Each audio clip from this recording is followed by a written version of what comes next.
Pour réciter le chapelet, on commence ici, avec la croix, par réciter le credo. Je crois en Dieu, le Père Tout-Puissant. Ensuite, on dit un Notre Père, suivi de 3 Je vous salue Marie, l'un en l'honneur du Père, l'autre en l'honneur du Fils et l'autre en l'honneur du Saint-Esprit. Et enfin, on termine par le gloire en Dieu, une petite prière qui se dit comme cela: gloire au Père, au Fils et au Saint-Esprit, comme il était au commencement, maintenant et toujours, et pour les siècles des siècles. Amen. Et après cette introduction, on peut commencer le chapelet en lui-même. Donc à chaque fois, un Notre Père, 10 Je vous salue Marie et un gloire en Dieu. Un Notre Père, 10 Je vous salue Marie, un gloire en Dieu. Ce qui caractérise cette prière, c'est qu'à chaque dizaine de Je vous salue Marie, on est invité à méditer un mystère de la vie du Christ. Et c'est ce qui fait sa grande richesse. Ça veut dire qu'en fait, en suivant le regard de Marie, on va contempler la vie de Dieu venu sur terre, Jésus.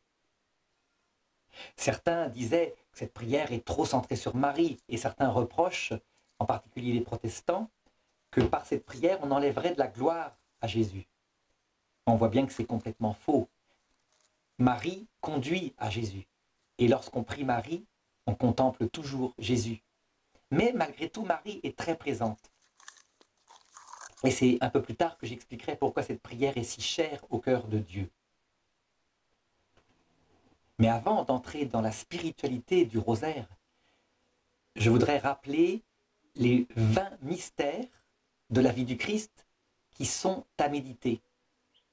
Ils se divisent en 4. Les mystères joyeux, qui ont plutôt référence à l'enfance de Jésus.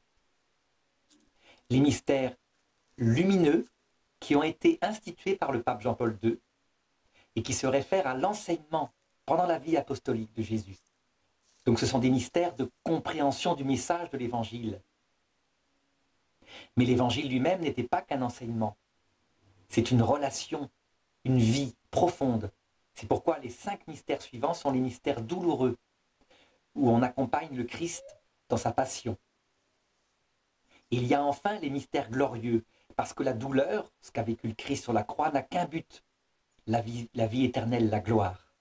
Et donc on suit le Christ dans sa glorification, jusqu'à la vie éternelle. Et on suit aussi la Vierge Marie. Alors je vais les citer un par un. Les 5 mystères joyeux commencent évidemment par l'Annonciation, faite à Marie.